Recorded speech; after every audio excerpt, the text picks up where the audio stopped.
우리 삶 곳곳을 바꾸고 있는 인공지능, 학교 교육도 예외가 아닙니다. 이제는 수업 일부에 AI를 활용하는 단계를 넘어서 평가까지 AI 기반으로 전환하려는 시도가 이어지고 있는데요. 반면 이 AI를 이용한 부정행위 사례도 속출하면서 우려도 나오고 있습니다. 교육 현장에서 AI를 어떻게 활용하고 또 어떤 기준을 세워야 할지 서둘러 논의할 필요가 있는데요. 먼저 영상 보고 오겠습니다.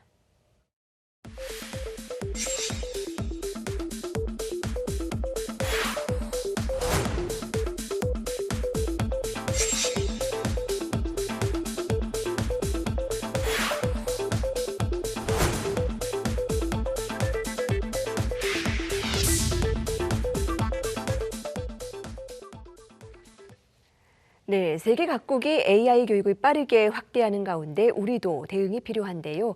전국에서 학생이 가장 많은 경기도교육청에서 교육 정책을 설계하고 있는 서혜정 정책기획관과 함께 AI 교육의 과제를 짚어봅니다. 어서 오세요. 안녕하십니까.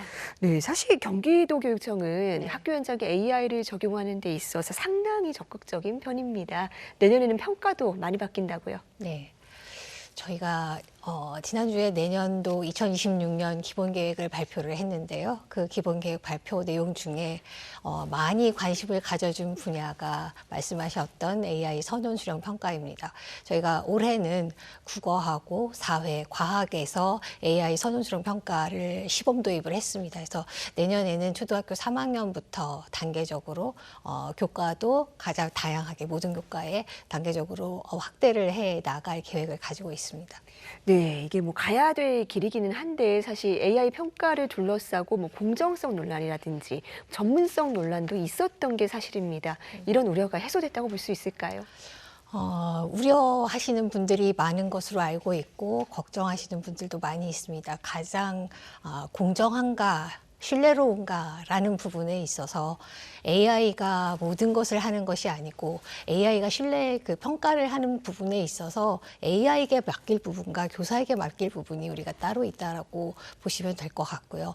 교사가 맡아야 될 부분들, 그러니까 AI가 채점을 하면은 선생님이 채점하는 거고 어떻게 다르냐라고 얘기를 하셨을 때 그 채점의 기준을 세우는 것은 선생님입니다. 그러니까 성취 기준이 어떤 부분까지인지에 대한 평가를 하기 위한 성취 기준을 만드는 것도 선생님이신 거고 또 그 안에 조금 더 촘촘하게 이번 내가 선원수를 평가를 했을 때 어떤 부분에 점수를 비중을 어떻게 줄 것인지에 대한 루브릭을 개발하는 것도 선생님이십니다. 그래서 그런 전문가 선생님들이 만들어낸 평가 문항이나 이런 부분들에 대한 것들을 저희가 좀 더 넓히기 위해서 교사 전문가들에 대한 양성이나 아니면 리더 교사를 지금 양성을 하고 있고 그분들이 만드신 것들을 정책 연구를 통해서 실증해서 어떻게 더 조금 더 발전시킬 수 있도록 하는 부분까지 공정하게 가고 전문성 있게 가는 부분들에 대해서는 지금 노력을 하고 있습니다. 그리고 보안이나 이런 것들에 대한 우려도 많이 있으신데 플랫폼을 개발을 할 때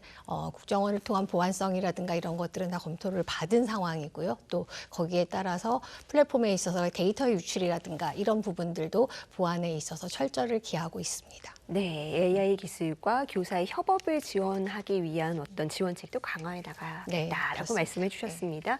요즘엔 참 윤리 문제도 쟁점이거든요. 네. 대학에 이어서 고등학교에서도 AI를 활용한 부정행위 사례가 이어지고 있는데 어떻게 보셨습니까? 부정행위 자체로 놓고 보면 우리가 어렸을 때 아니면 저희 세대에서는 오픈북 테스트를 한 적이 있잖아요. 그러니까 평가에 대한 저희 기준을 좀 바꿔야 한다라는 생각을 합니다. 먼저 수업을 할 때는 AI를 활용하도록 가르쳤는데 평가를 하는 과정에서 AI를 활용하는 부분들에 대한 평가를 어떤 식으로 우리가 가져갈 것인지에 대한 부분. 그러니까 학습은 같이 했는데 평가에서는 AI를 활용하지 말라라는 기준이 아니라 평가에 대한 기준이나 이런 부분들을 좀 바꿔 나가야 된다라는 있다라는 게 일단은 먼저 형이 되어야 할 것 같고요.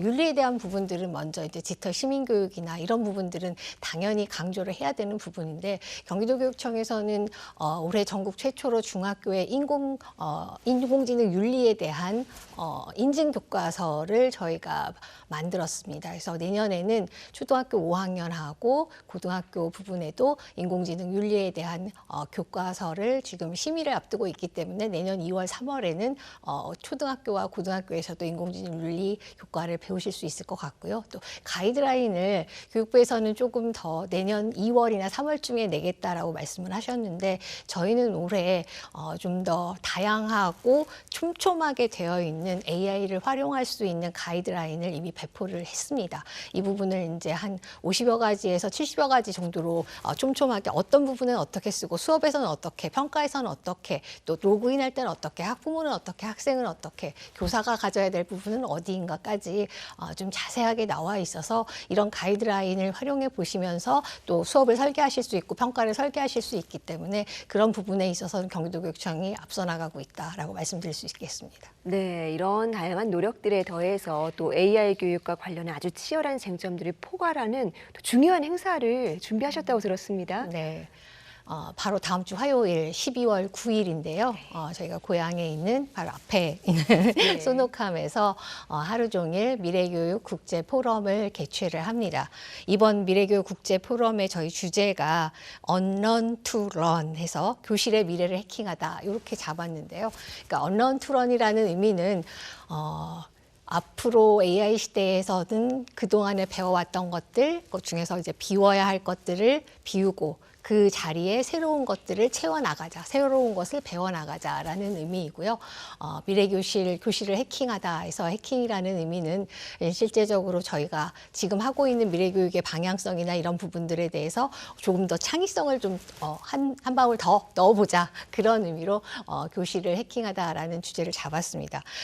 이번 포럼에서는 단순하게 강의만 진행이 되는 게 아니라 현장에서 오시는 선생님들과 그 정책을 하시는 분들 그리고 외국에서 오신 AI 석학이나 이런 분들하고 같이 토론하는 자리 이런 자리들도 마련되어 있고요. 또 병행 세션이라고 해서 오후에는 각각의 수업이나 이런 부분들을 활용하고 어떻게 지금 저희가 수업을 해오고 있는지에 대한 경기도교육청 사례나 이런 부분들을 보여주는 수업도 있고 또 국제교류와 관련해서 이런 도구를 활용한 국제교류를 어떻게 하고 있는지 또 그런 부분에 대해서 영국에서 오시는 학생들도 이번에 같이 국제교류 수업에 참여해서 본인들이 어떤 식으로 교류를 해왔는지에 대한 모습들을 보여주는 그런 부분도 있고 바깥에서는 이것들을 실제 그 병행 세션에서는 보실 수는 있지만 체험하실 수는 없으니까 체험하실 수 있도록 부스들도 마련을 했습니다.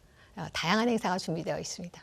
네, AI 교육과 관련한 행사들이 뭐 다양하게 마련되고 있기는 한데 또 이 포럼 같은 경우에는 국제 교육의 관점에서 네. 다룬다는 게 굉장히 특징인 것 같습니다. 네, 맞습니다. 어떤 네. 내용이 다뤄진지 조금 더 구체적으로 들을 수 있을까요? 국제교육과 관련돼서는 저희가 작년에 그 유네스코와 함께 포럼을 진행을 했습니다. 그래서 그 포럼에서 나왔던 여러 가지 그 앞으로의 교육의 방향이라든가 이런 부분들에 대한 이야기들을 많이 나눴는데요.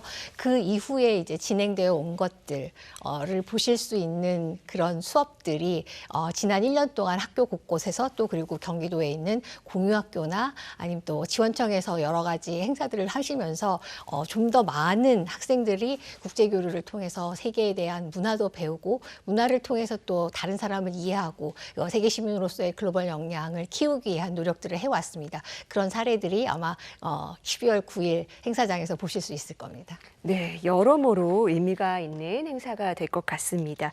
경기도 교육청의 이런 노력이 우리 교육 현장에서 인공지능을 보다 안전하고 또 의미 있게 활용하는 데 밑거름이 되기를 기대하겠습니다.